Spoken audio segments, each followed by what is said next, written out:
with those two. And then that's pretty much it. So we'll have some roster moves coming up that we're talking about, and you know, as soon as that stuff becomes official, we'll get that stuff out. Is it short-term IR for Barry Jenkins? He could, yeah. I mean, he'll be eligible to come back. Whereas Corey won't. How disappointing is just all the offensive injuries going back to Marquise, Cam Robinson? I mean, I know no one's going to feel sorry for you, I get all that, but just when you've got a plan, you've got a chance to have a special year, how disappointing is it when it's early October and all these guys are out? Well, some people got to step up, and like you said before, I mean, you know, it's part of the game. I mean, attrition plays an important role, you know, in the NFL, and I've said from the beginning, I've always said the best ability is availability, you know, to be available. So, you know, we've got some guys that we're working on getting back, and hopefully they'll come back quickly and be ready to play. And in the meantime, you know, guys are going to have to step up, and not only in just their position, but everywhere around them, you know, play well. How severe is Josh Wells' groin injury? I think he's going to be week to week. So Wednesday we'll have a better chance. Usually right afterwards it's always tough. So I think week to week we'll know. If he's out for a longer period of time, do you feel like you have to make a move at left tackle? Are you okay with Josh Walker there? Well, we have some options there, so we've been discussing some of the options, you know, in case, you know, Josh isn't ready to go this week. And, you know, obviously, you know, Walker is one of them, you know, and there's a couple of other ones. So we all got to be ready to go, you know, and get ready to play.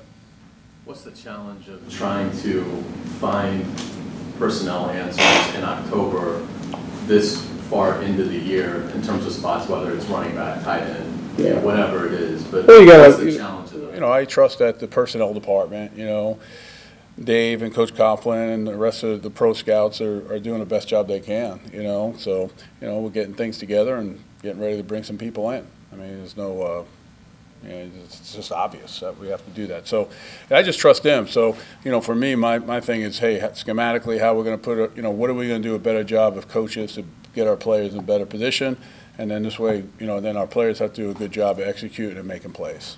I mean, that's really what it comes to. Does this significantly alter what you want to do on offense then, and what you feel like you can do?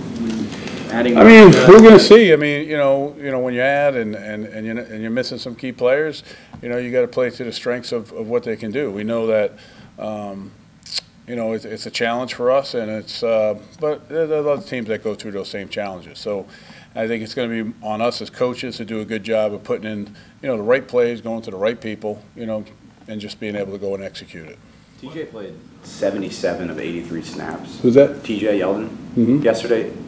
What was the reason that Brandon Wiles didn't get more snaps? I just feel we have a better opportunity with TJ in there. You know, and then, you know, the protection part of it is a big thing, and obviously it showed up late in the game with Brandon. Any second thoughts about the play call on 3rd and 2? I mean, if you knew you were going for it on 4th down, and you had 8 carries for 57 yards on that drive, why not? Sure. Well, I think, you know, it's like anything else, Gene. You're always going to look back, and I'm never going to defend something that doesn't work. I can only give you guys the thought process of going to it. So when we go in at 3rd and 2, we knew it would probably be cover 0. We thought about going to heavy personnel grouping, okay, and going to goal line, basically, out there. And then we just didn't feel comfortable with that personnel group. We didn't feel that matchup was as good as them going cover 0 and being one-on-one with Moncrief. So that's why, you know, that's why we made that decision. I'm curious whether the flow of that drive might have impacted your thinking at all. You know, I mean, sometimes if you get the coverage you want, you say, okay, let's go to that play. Yeah. But when you're gashing them with the run on the drive, is that in any way? Well, we were doing it in a different personnel group that we were getting the runs. You know what I'm saying? So that situation is situational football for me, at least. You know, of okay, it's probably the most difficult thing, having been the guy that has done the run game plan for numerous times. You know, from that 5 to 1 or to 3, you know, until whenever you get set in your goal line package, that was really the only option that we had for us, was either we go in goal line or we go ahead knowing that they're going to play probably 0, which they did, you know what I'm saying, and take a shot one-on-one and get the ball up and out. Any update on Andrew Norwell? We saw him with a walking boot on in the locker room. Yeah, he should be okay. As far as we're expecting him to play. Sorry. As far as Blake's read on that 3rd down play, he sees Moncrief one-on-one, is that? Everybody's one-on-one. Right. So, but I'm saying, like, if he sees Moncrief one-on-one, that's where he's going? Because Keelan had come, like, Coming the across. middle, he was Yeah. open. We just felt it was a good matchup. You know, Dante's made that play before, and we just weren't able to make it. Do you rule Leonard out early this week again? I think we'll have a better idea of him and DJ on Wednesday. Yep. Yeah, when we get the opportunity to see those guys on Wednesday, see where they are, get them running a little bit, and then make a decision. What are your concerns about Jeremy Parnell in pass protection? Yeah, I just think, playing against a good player, D Ford, they had two guys. Obviously, D Ford was coming off a groin. It didn't show, obviously, the way he plays. He's a speed guy. And, we've got to do a better job, whether we have to get him help or, do a better job of blocking him. He had a good game, D Ford. You feel your football team right now, as far as being tested from the injuries to this game, in week 5 going into week 6, you got the same record as you had a year ago. I know you don't go back to last year, but do you feel as far as being tested and going into the preparations this week against Dallas, what are the things that you feel that you want to see from being tested the way they are with the injury situation? And yeah, I think I've gone through this before. I can't recall exactly when, but I know I've gone through multiple injuries on one side of the ball, multiple injuries with the team. I know it was the year the head coach, we were down to the last player.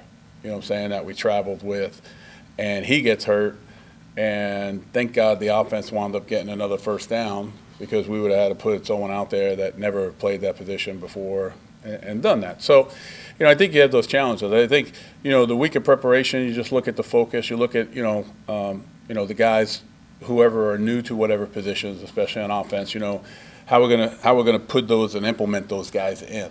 That's always a challenge. If someone who may not be here right now that you're going to count on to play, what can he do, and how we can get him up to speed in a short amount of time.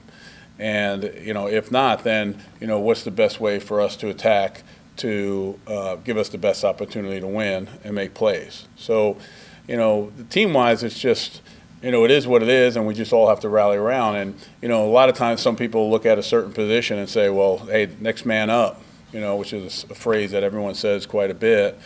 But it's not only the next man up, it's everybody else has got to get up too.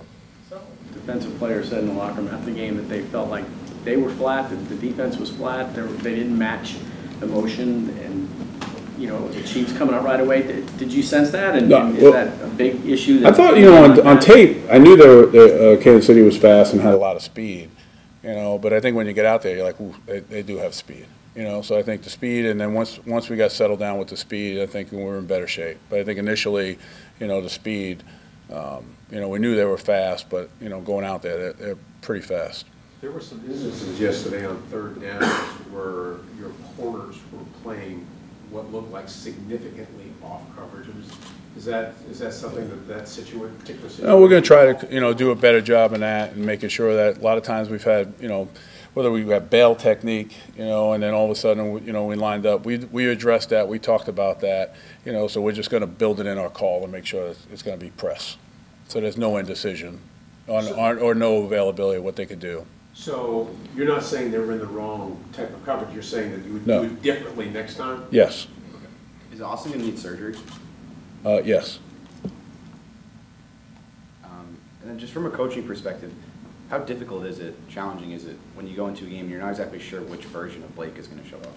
Whether you're going to get the guy that, showed up against the Patriots, or showed up against the Jets, or the guy that's going to go out and throw 4 picks? I think everyone's in a tough situation. We felt, you turn around the next day and say, hey, I'm not going to, you want to run the football. Hey, looking back, maybe we started throwing it a little bit too early. Maybe we just were pressing too much early, meaning what we're trying to get accomplished. So you're always going to look at that. You're not going to sit here and say that, and that, hey, we're a team that wants to throw the ball 60-something times or whatever we did yesterday. I think it's a standpoint of, making sure we're doing the right things, where we're comfortable, where we're not pressing, where we're not trying to make plays, and let's just go through the reads, hit the guys, that we can when they're open. If nothing's there, put the ball down and run, and take a lot of that off his plate and not put too much on it. Spread it around. Yep, all right, appreciate it.